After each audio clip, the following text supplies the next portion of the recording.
Shalom, perkenalkan nama saya Matthew Eliansyah dari Universitas Dian Nusantara dengan NIM 121221126.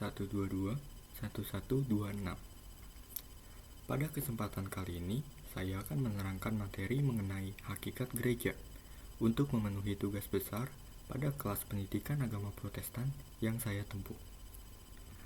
Kita akan masuk ke dalam materi hakikat gereja.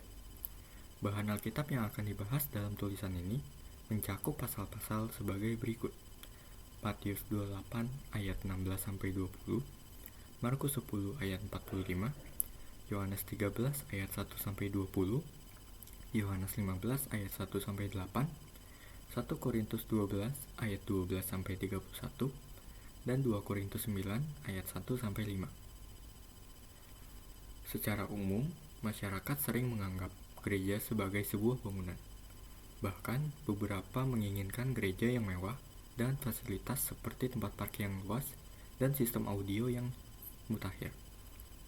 Di tengah beragam gereja dengan berbagai denominasi, terkadang ada kecenderungan untuk merasa bahwa satu gereja adalah yang terbaik atau bahkan satu-satunya yang benar, sementara yang lain dianggap keliru atau sesat.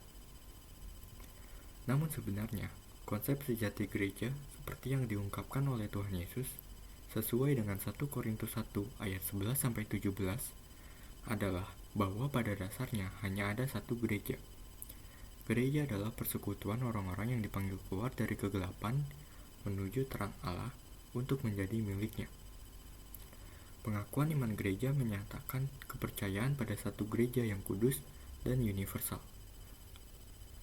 Beberapa pengertian gereja. Istilah Yunani atau eklesia menggambarkan persekutuan orang-orang yang dipanggil keluar dari kegelapan menuju terang Allah. Ada juga istilah kuriakon atau kirk yang berasal dari Yunani dan artinya milik atau kepunyaan Allah. Dalam Perjanjian Lama, istilah kahal digunakan untuk mengacu pada Israel sebagai jemaah atau perhimpunan umat Allah. Meskipun hakikat gereja adalah satu, ada dua pengertian utama tentang gereja. Yang pertama adalah gereja universal, yaitu gereja di seluruh dunia, dan gereja lokal, yaitu gereja di tempat-tempat tertentu. Gereja universal terdiri dari semua orang yang telah dibaptis dalam Roh Allah dan telah menjadi anggota tubuh Kristus. Istilah-istilah untuk gereja. Beberapa istilah yang digunakan untuk menjelaskan gereja antara lain bangunan Allah, yang menggambarkan gereja sebagai sebuah bangunan dengan Kristus sebagai batu penjuru. Gereja juga diibaratkan sebagai tubuh Kristus yang menunjukkan kesatuan anggotanya di bawah kepemimpinan Kristus sebagai kepala.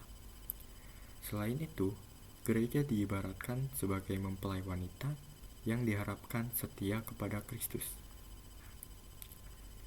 Sifat-sifat gereja. Gereja memiliki sifat-sifat sebagai persekutuan kemuridan, dan kudus. Sebagai persekutuan, gereja adalah anggota keluarga Allah dan harus memupuk hidup bersatu dengan menghapus perbedaan. Sebagai persekutuan kemuridan, gereja adalah kelompok orang yang secara sukarela mengikatkan diri dengan Kristus, mempelajari, dan mengamalkan ajarannya.